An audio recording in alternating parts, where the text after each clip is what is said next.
Os relatos das vítimas de Lampião na Bahia.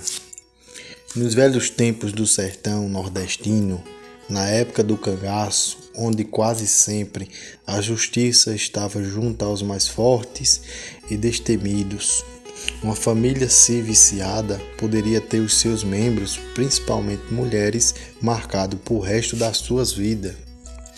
Dependendo das ações hediondas praticadas e diante dos rígidos códigos morais do sertão na época, se não houvesse algum membro do grupo familiar com disposição de buscar a reparação, buscar a vingança, a chaga desta família poderia ser muito pior.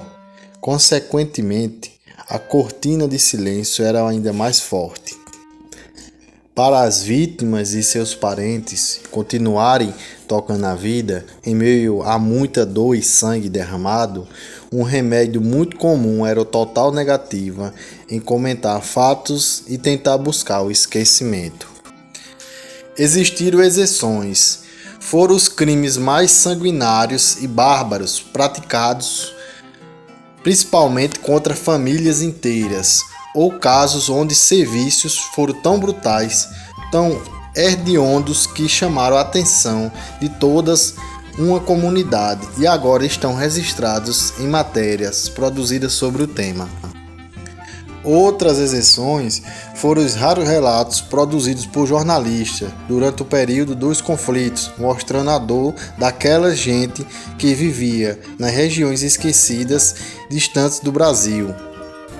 Nos primeiros 6 meses de 1931, o Brasil ainda sofria as consequências do golpe que havia implantado um novo regime político em outubro do ano anterior. Administrativamente, muitas mudanças ocorreram na estrutura e composição dos aparatos de segurança pública pelo país, tornando-lhes limitados por certo período de tempo em suas ações repressoras aos cangaceiros.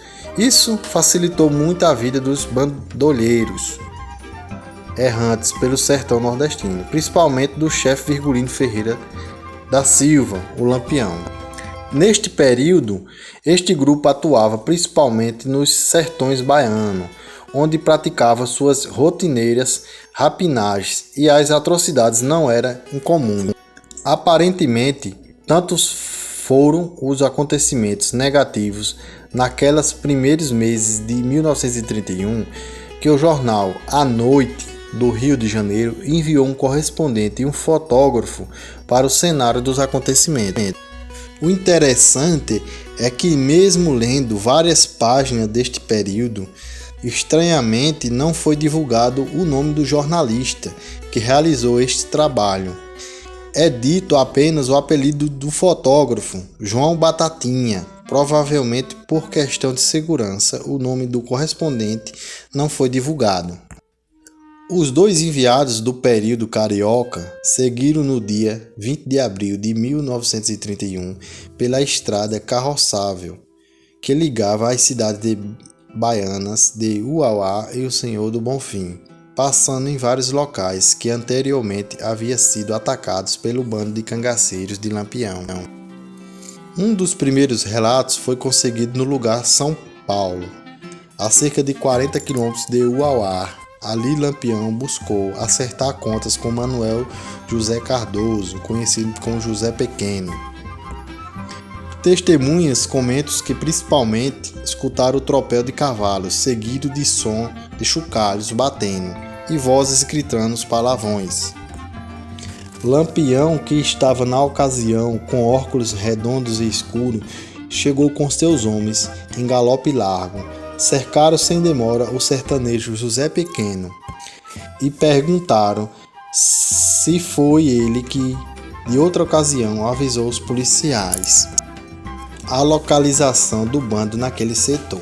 Independente dos rogos de inocência do homem e da sua mulher, Ana Cardoso, em meia hora eles foram despidos e amarrados e colocados no lombo de um animal sem sela. E após isso, Lampião assassinou José Pequeno. Além desse espetáculo de terror, os cangaceiros mataram a tiros de pistola José Félix, que a pedido do José Pequeno foi à cidade informar a polícia sobre o paradeiro de Lampião. Na fazenda Tapuia, por volta de meia-noite do dia 8 de abril, Lampião e seus homens atacam a casa de Tibério Lucas Correia. Além de trabalhar na roça para manter uma mulher e uma extensa família, Tibério tinha um pequeno estabelecimento comercial para atender os viajantes, onde não faltava uma cachaça. Lampião e seus cangaceiros foram logo mandando o sertanejo colocar uma garrafa de cachaça, que logo foi esvaziada pelos cangaceiros. Pediram ouro e dinheiro, mas Tibério disse que não tinha nada. No momento começou uma correria dos animais e de repente ele deu uma carreira para meio dos matos, enquanto os cangaceiros gritavam: "Mata, mata, que ele está fugindo". Por sorte nenhum atirou e conseguiu escapar dos cangaceiros.